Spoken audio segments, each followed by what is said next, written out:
അപ്പോൾ അടുത്തിടയ്ക്ക് എൻ്റെ അടുത്ത് ഒരുപാട് പേര് പറഞ്ഞു എൻ്റെ വീഡിയോസൊക്കെ കുറേ രീതിയിൽ റിപ്പീറ്റ് വരുന്ന പോലെ തോന്നുന്നു. പക്ഷേ റിപ്പീറ്റ് വരുന്നത് ഞാൻ നോക്കുമ്പം പല രീതിയിൽ പല കണ്ടന്റുകളാണ്, പക്ഷേ റിപ്പീറ്റ് പോലെ തോന്നുന്നതേ ഉള്ളൂ. കാരണം എന്താ അറിയോ, ഞാൻ എപ്പോഴും ചിന്തിക്കുന്നത് ഒരാൾക്ക് ജീവിതം ഇത്ര നാളേ ഉള്ളൂ. പക്ഷേ ആ ജീവിതത്തിൽ നമ്മൾ ഏറ്റവും കൂടുതൽ സ്ട്രെസ് അനുഭവിക്കേണ്ട കാര്യം അല്ലെന്നുണ്ടെങ്കിൽ ഹാപ്പിനെസ് ഇല്ലായ്മ അനുഭവിക്കേണ്ട കാര്യമില്ല. കാരണം നമ്മൾ ഇത്രയും നാൾ അനുഭവിക്കുന്നതെല്ലാം നല്ല രീതിയിൽ നല്ല ജീവിതം ജീവിച്ചു തീർക്കാനും അല്ലെങ്കിൽ നല്ല സന്തോഷം അനുഭവിക്കാൻ വേണ്ടി ജീവിക്കണമെന്നാണ് എൻ്റെ ഒരു ചിന്ത. അപ്പോൾ അതുകൊണ്ട് അങ്ങനെ അനുഭവിക്കുന്ന അല്ലെങ്കിൽ ഒരുപാട് ദുഃഖം അനുഭവിക്കുന്ന ആൾക്കാരെ ഒരു വാക്കുകൊണ്ട് സ്കിപ്പ് ചെയ്യിപ്പിക്കാൻ പറ്റുമെന്നുണ്ടെങ്കിൽ അത് തന്നെയാണ് എനിക്ക് ഏറ്റവും വലിയ പുണ്യം എന്ന് കരുതുന്ന ഒരാളാണ് ഞാൻ. അപ്പോൾ അതുകൊണ്ട് എന്നെക്കൊണ്ട് പറ്റുന്ന ഈ ലോകത്തുള്ള എല്ലാവരുടെയും വിഷമം ഒരു നിമിഷം കൊണ്ട് അല്ലെങ്കിൽ ഒരു വാക്കുകൊണ്ട് മാറ്റാൻ പറ്റുന്ന ഒരു വാക്ക് കണ്ടുപിടിച്ചായിരുന്നെങ്കിൽ അത് ഏറ്റവും ആദ്യം എനിക്ക് തന്നായിരുന്നെങ്കിൽ ദൈവം, അതായിരുന്നു എനിക്ക് ഏറ്റവും വലിയ ഭാഗ്യവാനായിട്ട് ഞാൻ കരുതുന്നത്.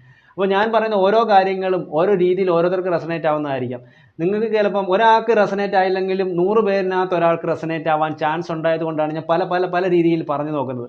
അപ്പോൾ നമുക്ക് എപ്പോഴും നമ്മുടെ ജീവിതത്തിൽ ഹാപ്പിനെസ് മാത്രം കൊണ്ടുവരാൻ എപ്പോഴും ഞാൻ പറയുന്നത് എൻ്റെ വിഷമങ്ങൾ പോലും വേറൊരാൾ അനുഭവിക്കരുതെന്ന് പറയുന്ന ഒരാളാണ് ഞാൻ. കാരണം എന്താ അറിയോ, നമ്മൾ അനുഭവിക്കുന്ന കാര്യങ്ങൾ വേറൊരാൾക്ക് അനുഭവിക്കാതിരിക്കാനുള്ള ഓരോ ടെക്നിക്ക് നമ്മൾ പറഞ്ഞു കൊടുക്കുമ്പോഴാണ് നമ്മളൊക്കെ വ്യത്യസ്തനാവുന്നത്. അത് ഞാൻ നേരത്തെ കുറച്ച് നാൾ മുമ്പ് പറഞ്ഞിട്ടുള്ള ഒരു കാര്യം. പക്ഷേ എന്നാലും ചില ആൾക്കാരെങ്കിലും കേൾക്കാത്ത ആൾക്കാർ കാണും, അവർക്ക് വേണ്ടിയാണ് അത്. ചിലപ്പോൾ ഒരു 10 പേര് കേട്ട് കഴിഞ്ഞാൽ 100 പേര് കേൾക്കാൻ ഇനിയും ബാക്കിയാണ്. അതുകൊണ്ടാണ് ചിലതൊക്കെ റിപ്പീറ്റ് പോലെ തോന്നുന്നത് കേട്ടോ. പക്ഷേ എന്നാലും ശരിക്കുമുള്ള അതേ ഒരു റേഞ്ചിൽ തന്നെ എടുത്ത് ഞാൻ ഡ്യൂപ്ലിക്കേറ്റ് അടിക്കുന്നില്ല ഒരിടത്തും. അത് മാത്രമല്ല, നിങ്ങൾ എൻ്റെ കണ്ടന്റിൽ കാണുന്ന ഒരു സാധനം വേറൊരിടത്തും കാണത്തില്ല. അങ്ങനെ കണ്ടന്റ് കാണുന്നുണ്ടെങ്കിൽ അത് ഞാൻ ചെയ്തതിൻ്റെ കോപ്പി മാത്രമായിരിക്കും. കാരണം ഞാനൊന്നും അടിച്ചു മാറ്റുന്നില്ല.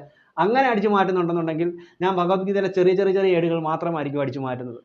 അപ്പം നിങ്ങളൊന്ന് ചിന്തിച്ച് നോക്കുക. നമുക്ക് മാക്സിമം നിങ്ങളുടെ അടുത്ത് ഇടപെടുന്ന ഫ്രണ്ട്സിൻ്റെയും അല്ലെന്നുണ്ടെങ്കിൽ റിലേറ്റീവ്സിൻ്റെയൊക്കെ അടുത്ത് നിങ്ങൾ വിഷമങ്ങൾ കൊണ്ടാണ് അവർ നിങ്ങളുടെ അടുത്തേക്ക് വരുന്നതെന്നുണ്ടെങ്കിൽ അവരെ സന്തോഷിപ്പിച്ച് വിടാനുള്ള കടമയാണ് നിങ്ങൾക്കുള്ളത്. അല്ല അവർക്ക് കൂടുതൽ രൂക്ഷമായിട്ട് ഒന്നും ഉണ്ടാക്കി കൊടുക്കരുത്. കാരണം നിങ്ങൾ ചിലപ്പോൾ ഒരു ഹെൽപ്പിനായിട്ട് വരുന്ന ആൾക്കാർക്ക് ഹെൽപ്പ് ചെയ്തില്ലെങ്കിലും വേണ്ടിയില്ല, പക്ഷേ അവർക്ക് കൂടുതൽ രൂക്ഷമായിട്ടുള്ള പ്രശ്നങ്ങൾ പറഞ്ഞ് അവരുടെ കോംപ്ലിക്കേഷൻ ഉണ്ടാക്കി കൊടുക്കാതെ വിട്ടു നോക്കുക. നിങ്ങൾക്ക് നല്ല രീതിയിലുള്ള എന്തെങ്കിലുമൊക്കെ പുണ്യങ്ങൾ തിരിച്ച് നിങ്ങൾക്ക് കിട്ടുന്നതായിരിക്കും. ചിന്തിച്ച് നോക്കുക.